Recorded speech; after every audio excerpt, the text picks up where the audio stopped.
River City Saga Three Kingdoms twist history one punch at a time. In Japan, the Konyo-kun series is a long-running, beloved series of beat-em-ups that have been around since the Famicom days, spawning numerous sequels and spin-offs in the decades since their debut. In the West, the series gave most of its notoriety for River City Ransom, the localized NES version of Danton Negetsu story that launched back in 1989. While we've gotten some key entrants since it's always nice to see Konyo-kun back in our screens in localized form. The latest entry takes many of the series, its character back in time for a spirited spin at the romance of the Three Kingdoms story in what is appropriately known as River City Saga, Three Kingdoms. And it's definitely a punchy journey with memorable action and a delinquent twist on history. The setup is as simple as any beat 'em up should be, but there's way more meat to the story in Three Kingdoms. This one essentially plops Konyo-kun and the rest of the extended cast from the series right into the middle of a full-blown period piece.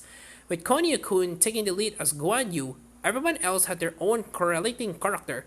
Kudai as Liu Bei, Kudai as Sang Fei, Sawaguchi as Sang Bei, wow, and so on, and those who are familiar with the Three Kingdoms saga will get the most out of their interactions, and the sprawling story as a whole. In fact, the perfect player for River City Saga exists somewhere in the microscopic Venn diagram of people who are well versed in Konyo-kun lore and scholars of the romance of the Three Kingdoms. It's certainly a distinct place to find oneself. From there, much like the rest of the Konyo-kun series, you have a snappy mix of pure beat-em-up action and RPG style progression. You can level out all of Konyo-kun's core moves, learn new skills and tactical powers, and eventually grow into the point that you'll be wiping the floor with the Musu-like hordes of enemies in a devastating style. The story you'll be battling Zhong takes Konyo-kun for the Yellow Turban Rebellion to the Battle of Red Cliffs, ultimately filling up 6 mythic chapters with comedic dialogue and a sprawling spin on a time-honored tale. This is all depicted during a mix of 3D and pixel art visuals. The side-scrolling environments are rendered in 3D, and every character atop it is styled after the classic River City Ransom Konyo-kun sprites we've come to know and love over the years. For the most part, the aesthetic works, from lining up a character precisely for both attacks, and the occasional platforming section can be finicky. There's nothing demanding of the player in either regard. It's not much of a lasting concern.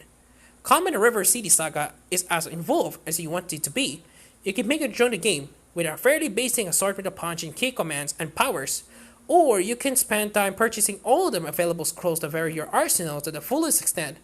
Doing so can be rewarding, but the nature of the game means you likely to be better at finding one or two moves that work to clear out hordes quickly or stick to strong up most of the story mode.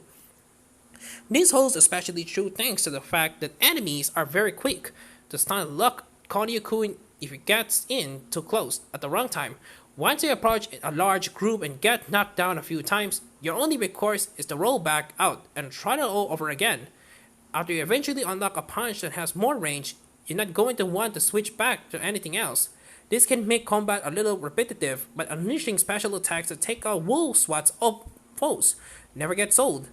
So it was all the peaks and valleys one would expect for the traditional beat 'em up. Thankfully, River City Saga doesn't overstay its welcome. Its length is just about right, offering plenty of story and action over the course of 6 chapters, but only demanding as much as you're willing to put into it. Each chapter can be completed in a little over an hour, or 2 if you don't want to bother with side quests, but I found being strongly to be just as enjoyable without too hefty an investment.